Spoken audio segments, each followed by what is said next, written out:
پیشاب کا زیادہ آنا، کثرت بول، یہ عارضہ کہلاتا ہے۔ اگر یہ عارضہ پریشان کر رہا ہے تو ہم آپ کو کئی ایسی چیزیں بتا دیتے ہیں، آپ کو پریشان ہونے کی ضرورت نہیں ہے، آپ بڑی آسانی کے ساتھ اس کا حل کر سکتے ہیں۔ آپ نے لونگ 3 عدد، دار چینی انگلی کے 1 یا 2 پور کے برابر کی ٹکڑی، چائے کی پتی 1 کپ کے حساب سے تھوڑی سی ڈال لیں۔ 3 چیزوں کا قہوہ پی کر پھر آپ نے سونا ہے۔ پہلی رات ہی آپ کو رزلٹ اچھا ملے گا۔ اس کے علاوہ اور کون کون سی چیزیں آپ کو فائدہ پہنچا سکتی ہیں؟ آپ کو چاہیے کہ انڈے کی زردیاں استعمال کریں۔ انڈے کی زردی 1 کھا لیں یا 2 کھا لیں، 3 تک بھی کھائی جا سکتی ہیں۔ یا پھر اس کی سیٹنگ اس طرح کریں کہ انڈے کی زردی صبح اور انڈے کی زردی شام، اور اس کے ساتھ یہی قہوہ بھی استعمال کریں۔ اگر 3 ٹائم آپ کھا سکتے ہیں، 1 انڈے کی زردی صبح، 1 انڈے کی زردی دوپہر، تیسری شام کو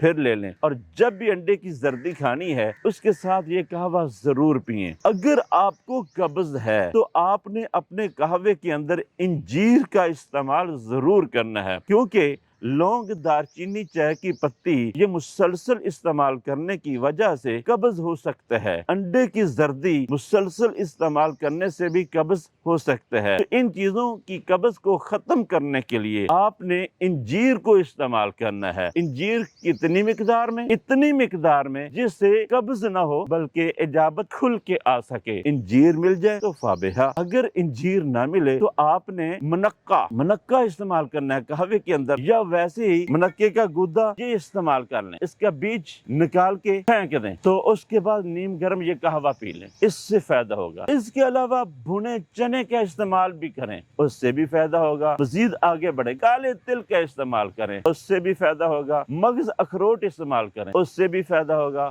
کاجو استعمال کریں، اس سے فائدہ ہوگا۔ بادام استعمال کریں، اس سے فائدہ ہوگا۔ بہرحال یہ ساری کی ساری چیزیں آپ کو فائدہ پہنچا سکتی ہیں انشاءاللہ۔